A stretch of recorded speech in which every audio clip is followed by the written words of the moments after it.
কোনো সংগঠন নয়, পুরো উত্তর দিনাজপুরের হিন্দু সমাজের উদ্যোগে রাজপথে নেমেছি।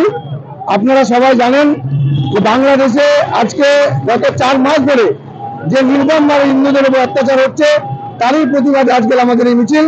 এটা কোনো সাংগঠনিক মিছিল নয়, এটা রায়গঞ্জ ব্লকের আশেপাশে যেসব হিন্দুরা, জাগ্রত হিন্দুরা আছে তাদেরকে নিয়ে আমাদের আজকে মিছিল। আমরা চাই না বাংলাদেশের হিন্দুদের প্রতি আর একটু আঘাত আসুক। আপনারা চিন্ময় প্রভুর মুক্তি দাবি করছেন? একদম, চিন্ময় প্রভুর মুক্তির সাথে সাথে বাংলাদেশে যত মন্দির ধ্বংস হচ্ছে, যত হিন্দুর সম্পত্তি নিয়ে নেওয়া হচ্ছে, যত হিন্দু মেয়েদের অত্যাচার হচ্ছে, তার প্রত্যেকটির প্রতিবাদে আমাদের আজকের এই রাজপথে নামা। এবং এই রাজপথে নেমে আমরা কেন্দ্র সরকারের মাধ্যম দিয়ে বাংলাদেশকে নির্দিষ্ট বার্তা দিতে চাই যে ভাই, তোমরা বেশি বেরো না, তোমাদের নাবালক যারা সমন্বয়ক হিসেবে রয়েছে তাদের ক্ষমতা কতটুকু নেই, তার থেকে বেশি কথা বলছে। ভারত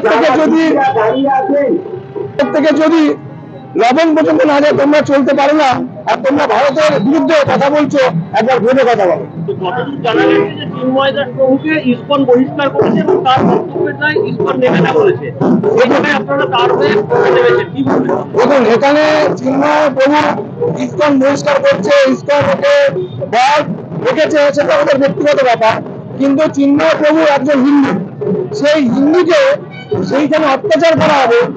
ভারতবর্ষে একমাত্র হিন্দুদের সংখ্যাগুরু আছি, আমাদের এখানে এত সংখ্যালঘু থাকা সত্ত্বেও আমরা তাদেরকে কোনোদিন অত্যাচার করি না, তাদের ধর্মকে আঘাত করি না।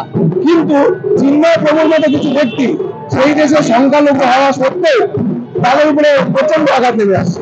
তাই আমরা চিন্ময় প্রভুকে ইসকনের সদস্য না ভেবে, চিন্ময় প্রভু একজন হিন্দু, তার উপর অত্যাচার নেমে আসছে, তাকে সেখানকার সরকার ইচ্ছাকৃতভাবে তার উপর অত্যাচার করছে, তারই বিরুদ্ধে আমাদের আজকের এই আন্দোলন।